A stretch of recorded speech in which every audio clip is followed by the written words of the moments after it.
ایران نے حالت جنگ میں مذاکرات کرنے سے انکار کر دیا۔ اہم خبر کا آپ کو دے رہے ہیں، ایران نے حالت جنگ میں مذاکرات کرنے سے انکار کر دیا۔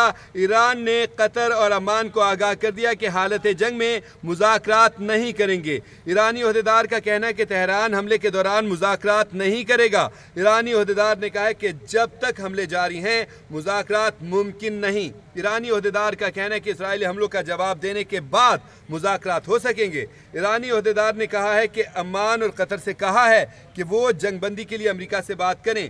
عالمی میڈیا نے رپورٹ کیا ہے کہ ایران نے قطری اور عمانی ثالثوں کو بتایا کہ وہ صرف اس وقت سنجیدہ مذاکرات پر ہی آمادہ ہوں گے۔ عالمی میڈیا کا کہنا ہے کہ جب اسرائیل کی پیشگی کارروائیوں کا مکمل جواب دے دیا جائے گا۔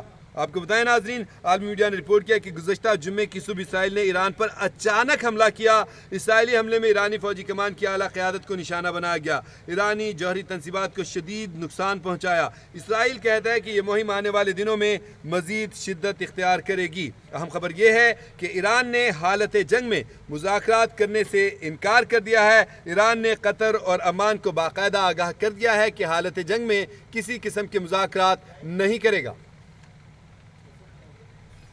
ہم خبر آپ کو دے رہے ہیں، ایران نے حالت جنگ میں مذاکرات کرنے سے بالکل انکار کر دیا ہے۔ ایران نے کہا ہے کہ ہم جو مذاکرات کریں گے انتہائی سنجیدہ ماحول میں مذاکرات کریں، اور سنجیدہ مذاکرات کو ہی ترجیح دی جائے گی، اور یہ تبھی ہوگا جب جنگ بند ہوگی۔ حالت جنگ میں کسی قسم کا کوئی بات چیت نہیں ہوگی، کسی قسم کے کوئی مذاکرات نہیں ہوگی۔ آپ کو بتائیں کہ ثالثی کی پیشکش کی، ثالثی کا کردار ادا کر رہے تھے قطر اور عمان۔ ایران نے قطر اور عمان کو واضح طور پہ آگاہ کر دیا ہے، بتا دیا ہے کہ ایران جو ہے اس وقت حالت جنگ میں ہے، اور حالت جنگ میں ایران کسی قسم کے کوئی مذاکرات نہیں کرے گا۔ ایران کے عہدیدار نے یہ بتایا کہ عمان اور قطر سے ایران نے کہا تھا کہ وہ جنگ بندی کے لیے امریکہ سے بات کرے، اور جبکہ دوسری طرف آپ کو پتہ ہے ناظرین کہ ڈونلڈ ٹرمپ جو ہیں وہ آ چکے ہوئے ہیں میدان میں، اور جب سے اسرائیل کے اوپر تباہی بربادی پھیلی ہے، اسرائیل میں عمارتیں کھنڈرات کا ڈھیر بننے لگی ہیں، اسرائیل اندھیروں میں ڈوبنے لگا ہے، اسرائیل میں غزہ کے مناظر اب نظر آنے لگے ہیں، تو اس کے بعد امریکی صدر ڈونلڈ ٹرمپ فوری طور پہ کودے اور انہوں نے امن و امان کی باتیں شروع کر دی ہیں۔